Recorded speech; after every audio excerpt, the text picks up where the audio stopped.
Asking you a very simple question. And I answered it. You're shaming me for my political choices. I'm asking you a question about why you endorse someone who's been found liable for rape. They are afraid to come forward, as you said, because they are defamed by those who commit the rape. That's what Donald Trump has been found guilty of doing.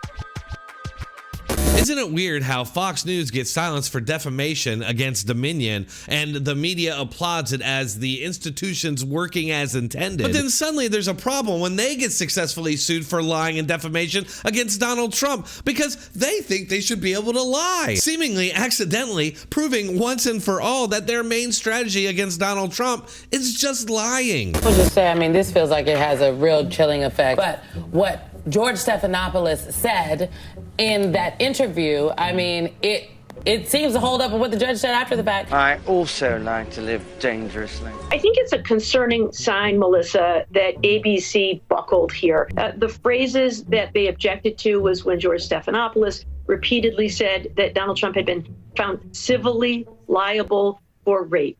Of course, what the jury actually found was sexual assault. Yes, and that's what we call a lie. In addition, you have to show that the person's reputation was harmed in this way. It seems that ABC had a very strong case here, and yet they sort of caved anyway. To me, it seems this is a time for our industry to stand firm. They lie. And we're going to have a very important job to do. And that's not putting us on a pedestal or anything like that, but we're going to have a very important job to do because Trump is not going to change his ways when he gets back in the Oval Office. He's going to continue to say things that need to be fact-checked. What kind of babbling bullshit is this? Well, if some bend the knee, others have to stand up straighter. Stop. You lying mother. Stop.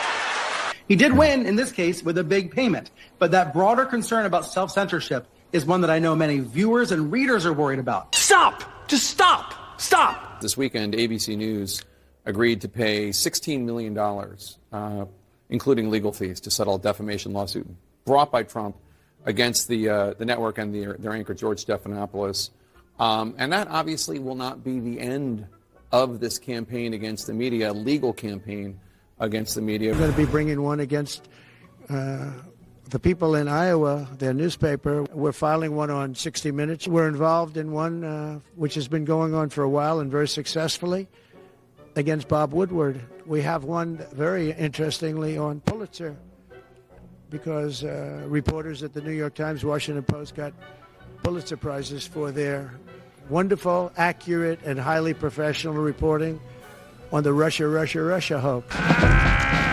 Absolutely badass. One of them is the people of Iowa, the Des Moines Register. That's because there was a poll that was inaccurate.